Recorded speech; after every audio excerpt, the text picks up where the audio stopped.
The news from Lake Wobegon is brought to you by Fiber One Honey Clusters cereal. With a touch of sweet honey and brown sugar, each serving has more than half of the daily value of fiber. Fiber One. Cardboard no, delicious yes. Well, it's been a quiet week in Lake Wobegon, Minnesota, my hometown, out there on the edge of the prairie. It's been cool here this last week, and actually cold, I think would be a better term for it, and it snowed. But it's only the first week of May, and, precipitation comes in many different forms, and, we accept it. Into each life, a little snow must fall, not really a problem, and it did help with the ant infestation. Sort of put off some of these enormous insects that have started to invade our town. All of the lesser species of ants and mosquitoes and other bugs are killed off by winters. So the ones that we have are voracious. It's good to get a little break from them. It was cold and it was windy and rainy early in the week, and the wind blew all of the blossoms off the plum tree, which is in the Magendance's front yard, and blew them onto Karl Krebsbach, who was just walking by at the time.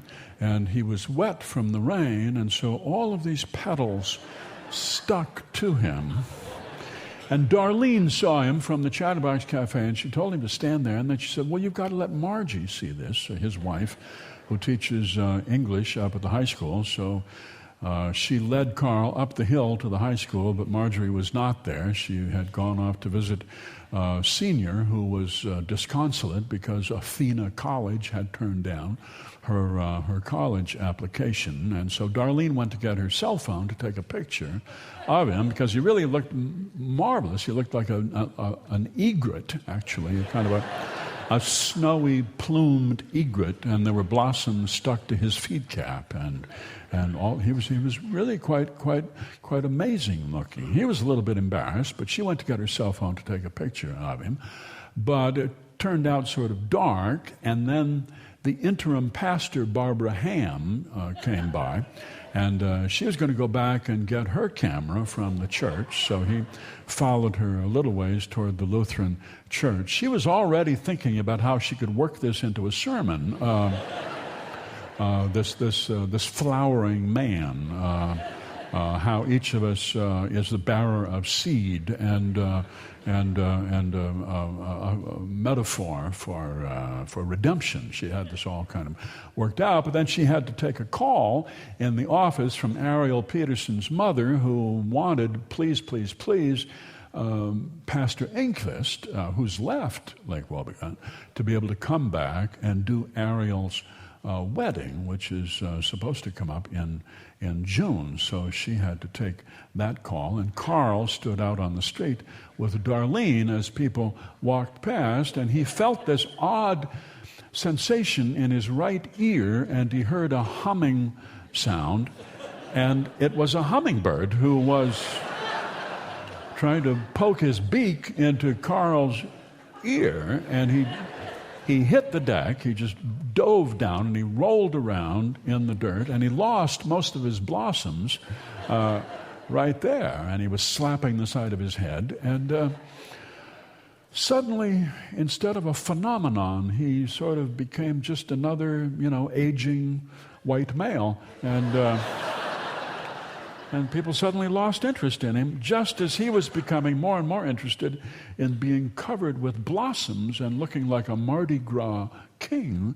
He lost them all, and he was just a wet guy with sand on him, and he had this feeling of, it is not now as it hath been of yore, as Wordsworth wrote, nothing can bring back the hour of splendor in the grass, the loveliness of summer flower.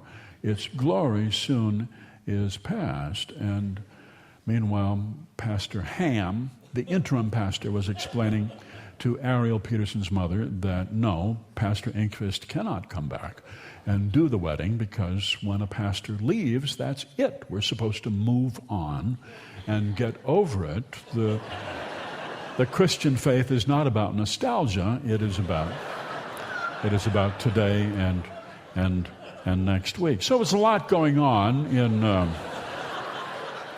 in Lake Wobegon. We had this last week. It seems like a quiet town, but then, you look around you and there's a lot going on. The search committee at Lake Wobegon Lutheran Church, or the call committee, I believe it is called, is looking for a replacement for Pastor Barbara Ham, and they are looking with some urgency, prompted by the fact that most of the people in the church cannot stand her.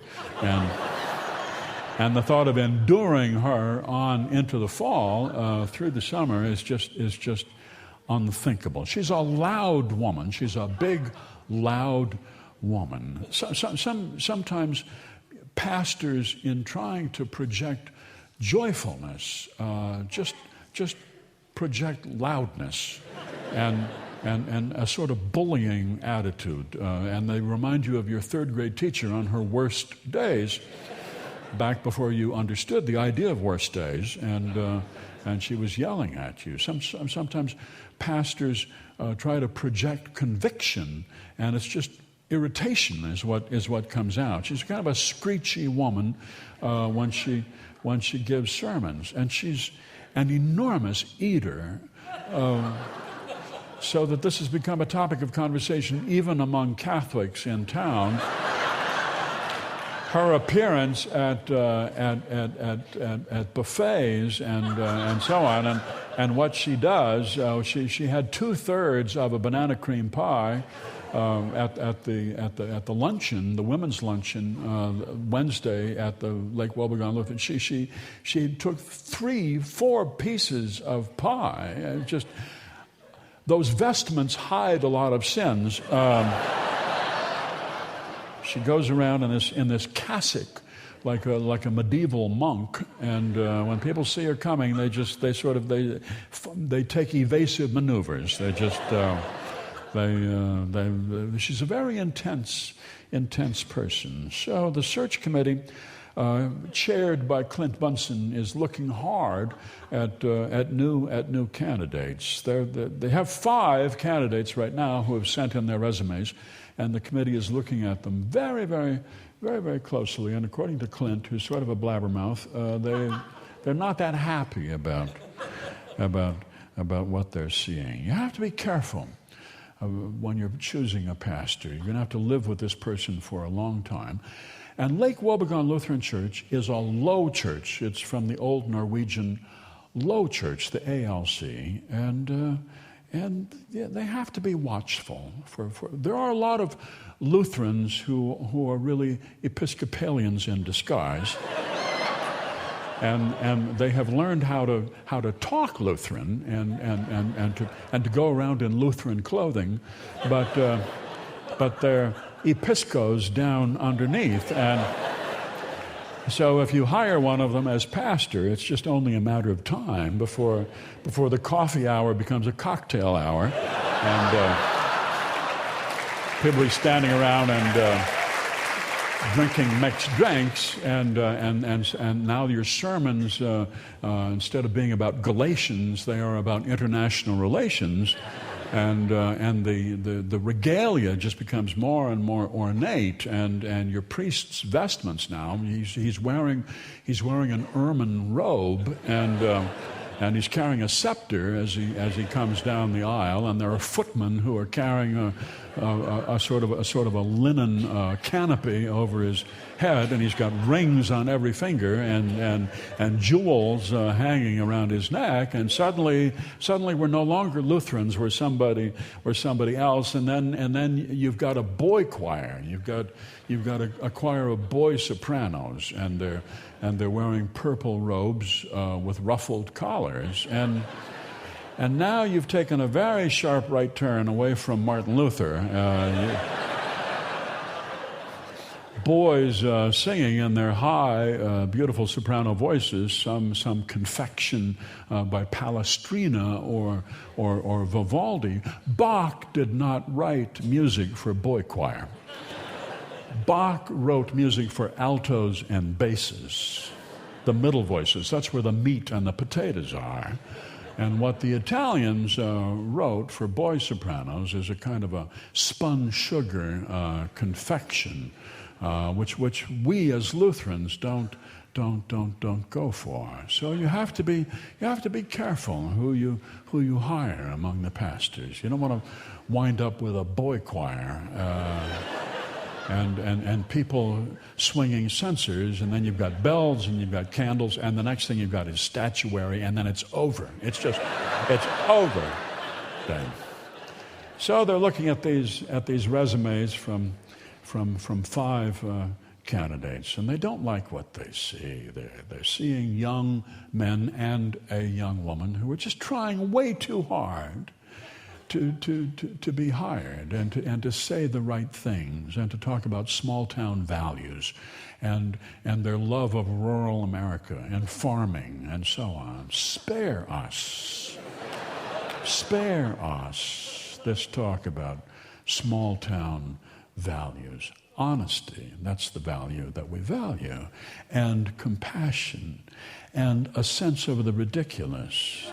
Those go a long way, but to talk about small town values is to say how wonderful it is to be white people. We're all white people in Lake Wobegon, so we've got over it a long time ago. That's who we are. So spare us all of that. Mother's Day in Lake Wobegon.